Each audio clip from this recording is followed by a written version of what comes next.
Witch's Tale.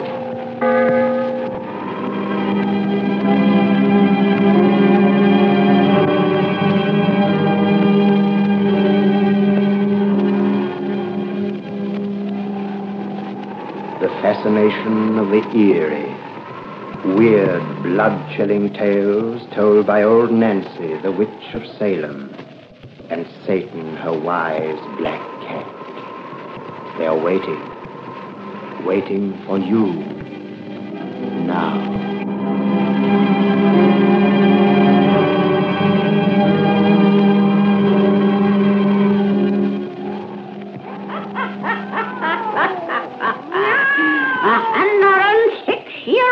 I be today. Yes, sir. 106-year-old. Well, Satan, give word to douse all lights and we'll get right down to business. Meow. That's right. Make it nice and dark and cheerful, for we likes gloom and shadow. Now, draw up to the fire and gaze into the embers. Gaze into 'em deep, and soon you'll see a crowded ballroom in a fine big house in New York City.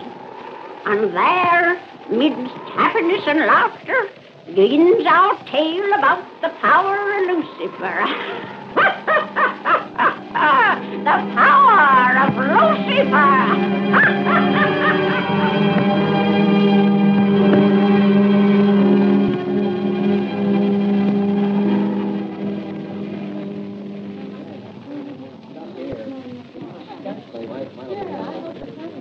The next dance will be a waltz, dear. Sure you want to sit it out? Yes, Catherine, I've stepped on enough defenseless female toes this evening. And as I have to buy your shoes, I'll be economical as well as merciful. This balcony seems deserted. Let's go out there. And gaze at the moon? Mm-hmm. Now, here's an especially nice chair for moon gazing. Big enough for both of us. Not unless I sit in your lap. It's all right. I have a good, strong lap. Now, give me a kiss. Warren, don't muss my hair. Oh, don't you ever get tired of making love to your wife? No. My wife ever get tired of having me make love to her? No. Then there's no occasion for argument. Give me another kiss. Oh, that's enough. And I'm going to sit in this other chair before you crush my gown and I press the crease out of your trousers. All evening you've forsaken me, and now you're doing it again. I am. And unless you curb your romantic ardor, I'll make you take me back in there and dance. I'll be good. It's too nice to be out here with you and away from all those people. You don't like the crowd that's here, do you? Oh, they're all right, I suppose, but I don't understand them. I'm just a plain businessman. Hindu poets, Armenian artists, and Turkish musicians are way over my head. Since Mrs. Brewster decided to patronize the arts, she's certainly had some very strange people at her affairs. Strange? They seem lunatics to me. Fortunately, old Dr. Farmer's wife had deserted him, as you did me, so he and I sneaked off in a corner and discussed politics, Wall Street, and baseball. That plebeian brand of conversation soon drove away any nut who came near us. What particular sort of culture does the chap go in for who's been monopolizing you all evening? Mr. Olaf? No, that's his name. I didn't catch it when we were introduced. Russian, isn't he? I imagine so, though he didn't mention his nationality. What does he do for a living? I don't know. I've spent enough time with him to have learned his whole life's history. You weren't jealous? Of course not. I merely ask about him because, well, he's such a peculiar-looking chap, and I'm curious to know what there is about him that held your interest for so long. I don't know that either. He's a very strange person. He's talked a steady stream from the moment I met him. Yet I know nothing about him at all. What did he talk about? Well, a subject that I've only heard of in a vaguer sort of way before. Devil worship. Devil worship? Yes. Not medieval witchcraft or anything like that, but something that exists today. The cult of Lucifer, he called it. Cult of Lucifer? It's a religious sect, he said, that has churches, ordained priests, and a ceremonial. And he said this cult of Lucifer is active now? Yes, all over the world, right here in New York. He talked so much about it, I've an idea he himself's a member. Warren, there's something horrible about that man. 5 minutes after I met him, he was absolutely repulsive to me. Yet you danced with him all evening. I don't know why. After the first dance, I wanted to get away. Yet, when he asked me for another, I'd have been with him yet if you hadn't come for me. Warren, I've made up my mind not to say anything about all this. It's sounds so silly. Oh, I'm glad I've told you. I want you to stay with me for the rest of the evening. Don't leave me for a moment. And if Mr. Orlov asks me to dance with him again, you make some excuse. Don't let me. Catherine, are you intimating that you can't refuse this man yourself? Yes. Don't ask me why. I don't know. I'm afraid of that man, Warren. Terribly afraid. Oh, there they are, Mrs. Brewster. My dear Catherine, we've been looking everywhere for you and Warren. Oh, just sitting out a dance, Mrs. Brewster. Won't you join us? Dear, he's with them. Don't worry, darling. Your Mr. Orloff won't bother you now. You and your husband have been enjoying the moonlight, Mrs. Gray. Yes, Mr. Orloff, how gorgeously romantic. They're always running away from people so they can be by themselves, Mr. Orloff, as though they were sweethearts instead of husband and wife. In these two young people, you see the perfect marriage. A most unusual thing to see. Perfect things are rare. I'll say they are. But you played me a mean trick when you disappeared with Catherine, Warren. A Swedish poetess. Got me in the corner and nearly took my arm off. I tell you, my dear, Dr. Farmer and I had organized a mutual protective association of two against art in there. Oh, you and the doctor are incurably bourgeoisie. Afraid we are, Mrs. Brewster. Your guests of this evening are too highbrow for plain people such as Warren and myself. By that, I mean no offense to you, Mr. Orloff. None is taken. I, like you, am plain people. Not what you call highbrow. You're far too modest, Mr. Orloff. You and Warren must become better acquainted with this gentleman, Doctor. He's been everywhere, seen everything, and, oh, he's told me of the most interesting things. Catherine, my dear, did he tell you of that perfectly intriguing sect he calls the Cult of Lucifer? Yes, Mr. Orloff told me a great deal about it. What is the Cult of Lucifer? Simply a group, or rather many groups, of people who believe that evil is a more potent factor in this world than good. Consequently, they worship the Lord of Evil and serve him, not by what orthodox religionists call worthy acts, but by bringing sorrow and trouble wherever they can. Did you ever hear of anything so perfectly fascinating? There are idiots in this world who go in for anything. The cult of Lucifer is not composed of idiots, Doctor. You may have heard it said that the devil takes care of his own. He endows his most ardent disciples with great power. So I am told. Oh, rot. Perhaps. Of course, I am only speaking hearsay. Oh, naturally. It's delightfully interesting to think about, but one wouldn't wish to be acquainted with people who believe such things personally, would one? I don't think so, Mrs. Brewster. No, darn well I wouldn't. Now, I simply must return to my other guest. You'll excuse me, won't you? By all means, Yes, of course. You four lovely people mustn't stay out here too long, though. We'll see you in the ballroom. Well, no one gets me back in there while I'm in my right senses. May I hope that Mr. Gregg will return to the ballroom very soon as my partner for the next dance, perhaps? Shall we go now? The music has begun. Yes. Catherine. I have your permission, of course, Mr. Gregg. Yes. Thank you. My arm, Mrs. Gregg.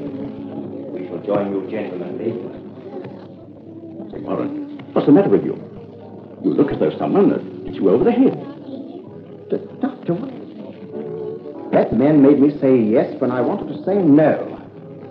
He walked away with Catherine when I wanted to stop him, and she didn't want to go. What are you talking about? By the Lord, he isn't going to get away with it. Warren, where are you going? Orloff! Wait, come back here. Orloff! Are you calling me, Mr. Gregg? Yes, come back here with my wife.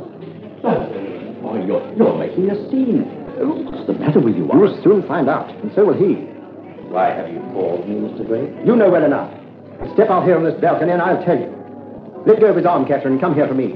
Warren. Come here to me. Go to your husband, Mrs. Gregg. Yes. What kind of a game are you playing? She couldn't even take her hand from your arm until you let her. When she told me you'd made her dance with you all evening against her will, I didn't know what to think. But now I do, because you just worked the same hypnotic trick on me. I don't like to be tricked, Mr. Orloff. And I don't want hypnotists experimenting on my wife. She's not dancing with you anymore, that's all. Not quite all, Mr. Gregg. Your tone has been both loud and insulting. Dr. Farmer has been a witness, and others have been attracted by your word. It is your privilege to say I cannot dance with your wife, but I expect an apology. You won't get it, Orloff. It may be in my power to compel it. Not from me. You will apologize to me, Mr. Gregg. before these people. I apologize to you, Mr. Orloff. I thank you. But now that you have made it, I choose not to accept your apology, Mr. Ray. You will feel that Ivan Orloff is a most vindictive man. Good night. What in heaven's name is the meaning of all this? What's happened to you? Again, you look stunned, like a man who has received a blow. Doc, he did it to me a second time. Beat down my will as he did before. It doesn't matter, dear. He's gone now. Let's get our things and leave here. We never met him before tonight. We won't see him anymore. I'm not so sure of that. I didn't like the look of that fellow when he left. He can't do us any harm, Doctor. He can't. Darling, what's the matter? Hold on to me, dear. I feel faint. Catch her, Warren. She's falling. Catherine, darling, what's wrong with you? Doctor, she's fainted. Carry her to that bench. Lay her down. Yes. But what could have caused it? I don't know. Catherine, darling. She's so white and still. She's scarcely breathing, Doctor. What's the reason for this? She hasn't been sick. I know that. I'm her doctor. Someone telephone for the ambulance. Hurry. An ambulance, Doc? Yes. You don't think... I've got to get her to a hospital if I hope to save her life. Her life? Yes. Her pulse is very weak. Her heart is beating and no more. But she can't die, Doc. You won't let her die. Not if I can help it. Hold on to yourself, my boy. Catherine. I can't understand it. I examined her only last week. Her heart was regular as a clock. What's the reason? Doctor, her lips are moving. She's trying to say something. What is it, dear? Oh, she hasn't even strength to speak to me. What's the reason? What's the reason? Be still, please. She is trying to say something. Catherine, what is it, dear?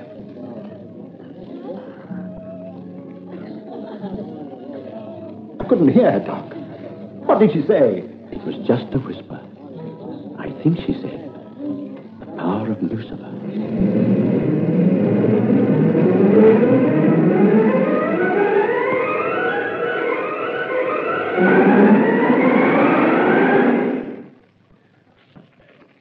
Isn't she any better, Doctor? Just the same, my boy. That's all you've told me for 3 days, that she's just the same. She lies on this bed, never moving, scarcely breathing, dying. Oh, isn't there anything you can do to save her? I've done everything, tried everything I know. I'm at my wit's end, boy. The specialists I brought in can't diagnose this condition any better than I can, nor recommend the treatment. We doctors know so little. Then you haven't any hope? She's going to die? No, I haven't given up hope. But doctors are only men. Where we fail, often something else steps in and saves. God. He gives and he takes away, son. Everything in this universe is really up to him. And he's forgotten her and me. Don't you think I've prayed to him? Every moment since you collapsed that night, a prayer's been on my lips or crying in my heart. A prayer of desperation. A cry for my whole being. For if I lose her, I have nothing in the world. He's forgotten me. He doesn't care. I don't think you or I or any other human being can say that. For we don't know his scheme. My boy, I'm not just trying to deaden your anxiety and heartbreak with a sugar-coated anodyne of religion. I haven't any creed. I'm just talking what I sincerely believe. Catherine has been unconscious for 3 days. She hasn't suffered for a single moment of that time or felt the slightest pain. If she doesn't come out of this, I don't say she won't. I don't believe she won't. And I'll do all a human being can to bring her back to you. But if I can't, she'll simply pass from a light sleep into a deep one. She'll have been spared a lot of trouble that living holds for everyone. God will have been very kind to her, my boy. And you won't have lost Catherine. For there's another place where those who love are reunited. Maybe. 3 days ago, I thought that, believed, was sure of it. Now I've lost all faith in the sort of providence that struck my wife without a warning. Warren. I've lost all faith, I tell you. If there is a force for good, there's an evil force that counteracts it. An evil force that's the strongest. You don't know what you're saying. Oh, yes, I do. Doctor, What did Catherine's whisper mean that night when she murmured the power of Lucifer? I don't know. Probably something about Olaf's filthy cult had lingered in her mind. Or it may have been in my mind, so that I read her whisper as I did. I couldn't really swear her lips formed words. She murmured too low to hear. No, she said what you thought she did, all right. She said the power of Lucifer. They were the last words she uttered. They were a message to me, a message I hadn't understood until now. What do you mean? That devil Olaf did this thing to her. As he proved that he could bend our minds, now he's proved his hellish power in her body. You're mad. No, I'm not. You haven't any explanation for whatever struck her down, without cause, without a warning. I have, at last. Olaf threatened me. He said the devil took care of his own. That he gave great power to his disciples, to him. That power is killing my wife. The power of Lucifer. The god of evil who is stronger than the Lord of good. You're beside yourself, my boy. You can't believe such a thing. I do believe it. And if Catherine dies, then I'll know it's true. My boy. Doctor. Catherine just moaned. The first sound she's made since... Out of my way, Warren. Let me see. What's that rattling noise I hear? It's coming from her throat. Doctor, she looks different. She's lying so still there. There's not the slightest movement. Her eyes are open, staring. Doctor, why are you pulling that sheet over her face? Doctor! Catherine. Catherine. Son. Catherine, my darling. Don't lose faith, my boy. You'll find her again if you don't lose your faith. Who is it? Dr. Farmer. Oh, I shan't need you now. I've brought an important message, Doctor. It's for Mr. Gregg, from Mr. Olaf. Olaf? What is the message? Simply this slip of paper, his address, sir. But he said it was a matter of life and death. Oh, Doctor. Mrs. Gregg? Yes, His just address. now. His address. A matter of life and death. Perhaps he meant he could have saved her. But this came too late. He'd gone farther than he thought. She's dead. Boy, what are you muttering to yourself? He killed her. He killed her. But this tells me where to find him. Warren! This tells me where to find him. Where to take his life for hers. Come back! Stop him, someone! He's mad, Doctor. All the power of Lucifer won't save him. His life for hers. His life for hers.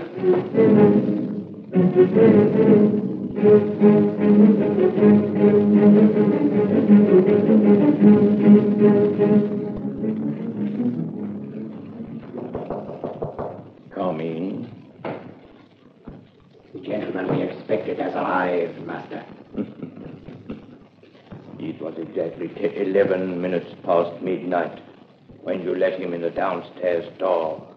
I told you it would be. The Master knows all things. Mr. Gregg has a pistol in his pocket. Yes, Master, with his hand inside the pocket and his fingers on the trigger. Ready. I can see the outline through the cloth. I see it through these walls. I saw him buy the gun 4 miles away. He means to shoot me the moment he and I are alone in this room. Show him in at once, Alexei, and leave us. Yes, Master.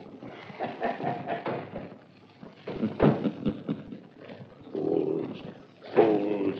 The gentleman, Master. Come in, Mr. Gregg. Please go, Alexei, and shut the door behind you. Yes. You murderer. Wait. Before you press the trigger of that pistol, let me ask you one question. No, you... It is a question I summoned you to hear. The question of life or death. Do you want your wife restored to you? My wife? Do you want your wife restored to life? You know she's dead. That proves you killed her. I do not deny it.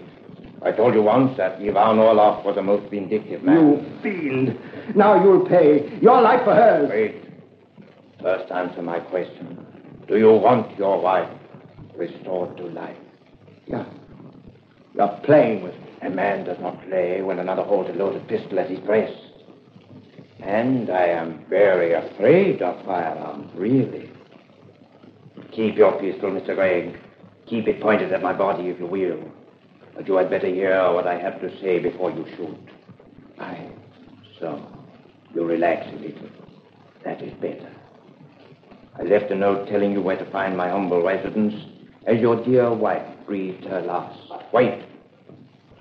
I left it because Ivan Orlov is also a forgiving man when his vengeance is complete. And the power of Lucifer can give as well as take. The power of Lucifer. Which in that hospital room this evening you'll realize was greater than the power of food. I am a priest of Lucifer. His is the power that I wield. You doubt perhaps that I can bring your wife to life as I have made her die. Take this piece of paper. Tear it up. Tear it up. Hold the pieces in your open hand. I have not touched them. I do not touch them. Yet look. They've joined together. As they were before you tore them. So I can restore the broken fragments of your dear one's life. Give her back to me and I'll be your slave. I do not need a slave. But the master I adore needs loyal servants. What do you mean? That the devil takes care of his own, but only his own. That he gives nothing for nothing. You must pay a price. That you must serve him if you would have him serve you. To regain Catherine, I must... You must be consecrated in my master's service. Tonight and forevermore, you must bow down and worship Lucifer.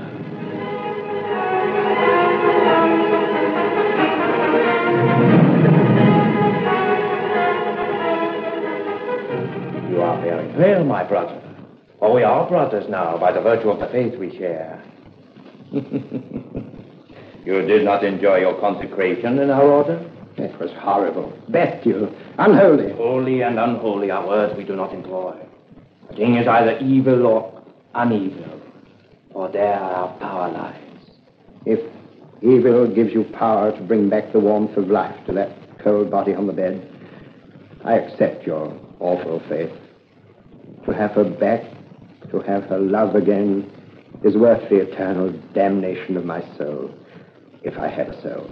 You must not doubt the existence of your soul, my brother. For to accept the creed of evil, the creed of good must also be believed. One cannot exist without the other. Our deity is stronger, as you shall soon see. For he will bring the dead to life. How soon? How soon? In less than a minute. Blood will course again in those now so lifeless veins. Breath will return. And those closed eyes will open of themselves. In less than a minute, the dead will rise and walk. Oh, Catherine, it'll be worth my soul to have your love again. You have not forfeited your soul. Souls are not my master's business. You said if he restored her, I must pay a price. Of course. He gives nothing for nothing. What will that price be? I do not know. I do not even know the price that I must someday pay for power. But I do not care. Power is all that matters, and I shall live many years to wield it, for I control the minds of men, and nothing can destroy me. Olaf, color's returning to her cheeks. By the power of Lucifer. She breathed. You've kept your promise. You're restoring her to life. Not I, but he, my serf. Her flesh grows warm. She's coming back to me. Now, like you, I don't care what price I have to pay. I'll have Catherine once more. My Catherine. Olaf, she's opened her eyes. Speak to me, darling. Let me hear your voice again. You look as though you didn't know me. I'm Warren, dear. Your husband. Catherine, why do you laugh like that?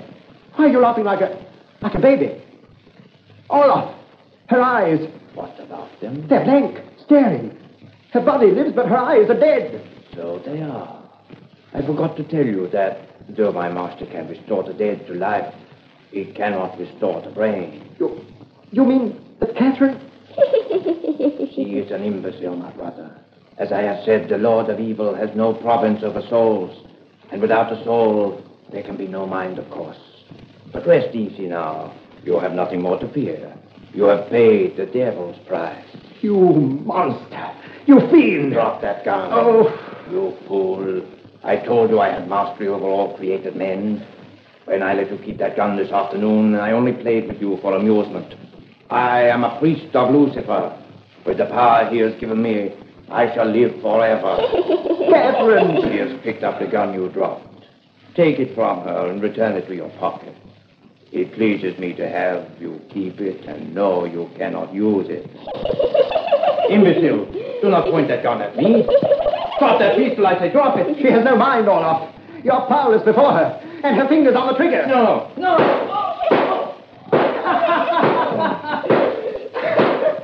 Now, Olaf, you, like me, have paid your master's price. Only you bought power.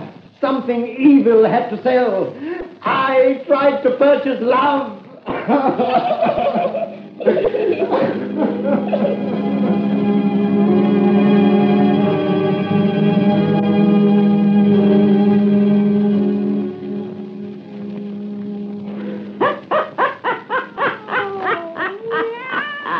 Well, that's the end of that, Satan. Now you and me has business to attend to. Important business, Satan. Near midnight, Satan.